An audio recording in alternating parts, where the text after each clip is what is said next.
Ladies and gentlemen, the very word secrecy is repugnant in a free and open society, and we are, as a people, inherently and historically opposed to secret societies, to secret oaths, and to secret proceedings. We decided long ago that the dangers of excessive and unwarranted concealment of pertinent facts far outweighed the dangers which are cited to justify it. Even today, there is little value in opposing the threat of a closed society by imitating its arbitrary restrictions.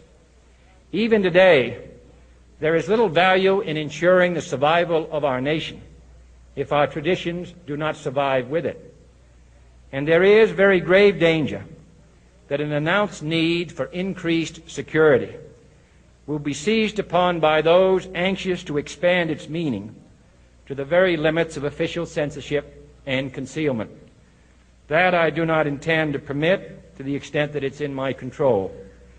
And no official of my administration, whether his rank is high or low, civilian or military, should interpret my words here tonight as an excuse to censor the news, to stifle dissent, to cover up our mistakes, or to withhold from the press and the public the facts they deserve to know.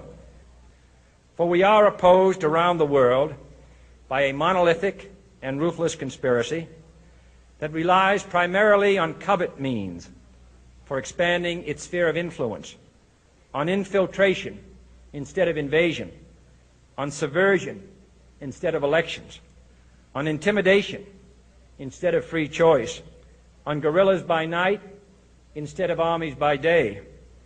It is a system which has conscripted vast human and material resources into the building of a tightly knit, highly efficient machine that combines military, diplomatic, intelligence, economic, scientific, and political operations. Its preparations are concealed, not published. Its mistakes are buried, not headlined. Its dissenters are silenced, not praised. No expenditure is questioned, no rumor is printed, no secret is revealed. No president should fear public scrutiny of his program, for from that scrutiny comes understanding, and from that understanding comes support or opposition, and both are necessary. I am not asking your newspapers to support an administration, but I am asking your help in the tremendous task of informing and alerting the American people. For I have complete confidence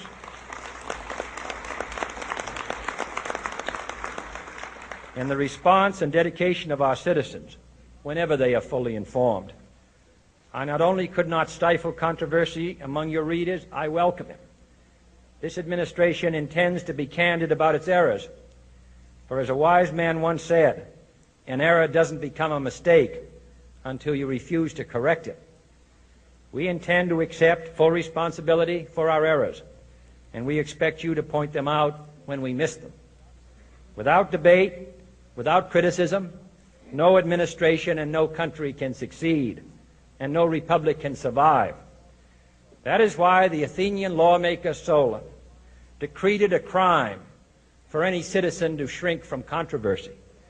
And that is why our press was protected by the First Amendment, the only business in America specifically protected by the Constitution, not primarily to amuse and entertain, not to emphasize the trivial and the sentimental, not to simply give the public what it wants, but to inform, to arouse, to reflect, to state our dangers and our opportunities, to indicate our crises and our choices, to lead, mold, educate, and sometimes even anger public opinion. This means greater coverage and analysis of international news, for it is no longer far away and foreign, but close at hand and local. It means greater attention to improved understanding of the news, as well as improved transmission.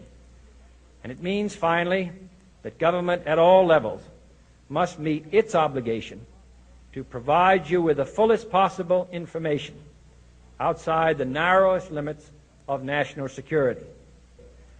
And so it is to the printing press, to the recorder of man's deeds, the keeper of his conscience, the courier of his news, that we look for strength and assistance, confident that with your help, man will be what he was born to be, free and independent.